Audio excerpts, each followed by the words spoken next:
always think about is when mortgage rates start going up and down, that pre-approval letter, that house they wanted to buy might not really be affordable anymore.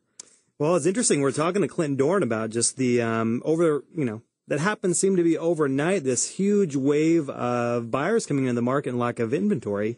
That was one thing that we've been talking about that for the last 12 months, that there's going to be a day that it becomes a seller's market again. We don't know when that's going to be, but as soon as confidence is high, buyers will be flooding the markets. There's not going to be enough properties for them.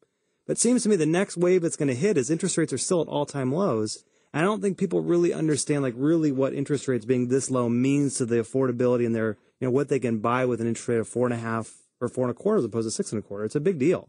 And so let's just look at some of those numbers real quick, because I think it's important.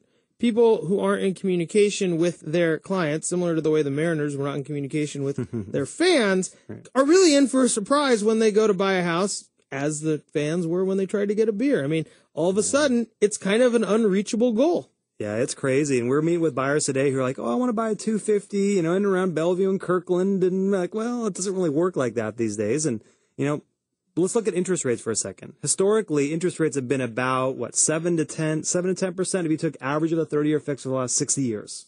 Okay. We're at 4%. 4%. That's a huge deal. So what I did is I took the numbers and said, okay, let's say for argument's sake, we take a purchase price and a loan amount of $280,000. Okay. And we use an interest rate, say, at 4.25%. That equals just a principal and interest payment of $1,377. Okay. So let's just say interest rates went to 5.25%, which historically are still really good. And all you can afford is that $1,377. That now equals a purchase price of $249. And if it goes to 6.25%, that equals a purchase price of $223. So interest rates make a huge difference when it comes to somebody's affordability and actually buying what they want to buy. And that is something that comes up. I mean, we talk a lot about the process and how it does get difficult. People always need more paperwork, or it might not go as smooth as they want. Well, what really doesn't go smooth is when you're not in communication with somebody about anything. This could be said about financial planning. This could be said about the real estate market. If you're not in communication with the people who are trying to help you, then it's very difficult to understand what these changes are going to mean and what they really, at the very end of the game means. Yeah. And right now, like we talked about at 3:00, it means more today than ever of getting your ducks in a row on the financing side, on the mortgage side of things, and that you work with lenders and professionals can actually guide you through the process and actually make sure the deal closes because, right now we said there's a seller's market. So if you can't get that financing done, and it can't get it done in a timely fashion, there's buyers out there who are willing to buy that property. So the sellers have a little more leverage these days. So it's up to us as real estate agents and lenders to make sure we prepare our clients efficiently and accordingly given the market today. When people ask you, or I guess when people are going through the buying process and rates change, what do you think a home buyer should expect from their lender? Well, I think proactive communication is important. I think staying engaged with a partner is important. I think, back in 05 and 06 and 07, I think people were pretty much going through the buying process from the day they were pre-approved and thinking about the mortgage side of things to the time they're in contract tended to be maybe 60 days to 90 days. Now it seems more like a 3 to 9 month period. I think it's crucial that a lender and a client need to have better engagement throughout the process. So as lending programs change, as banks come in and out of the market, as interest rates change, as things change with the client's financial position, we need to talk it through and be there to problem solve and make sure they make great decisions every step of the way. So that way when they find that perfect house and they want to take action, that they're still approved and can take action on that given day. So engagement, I think, is crucial.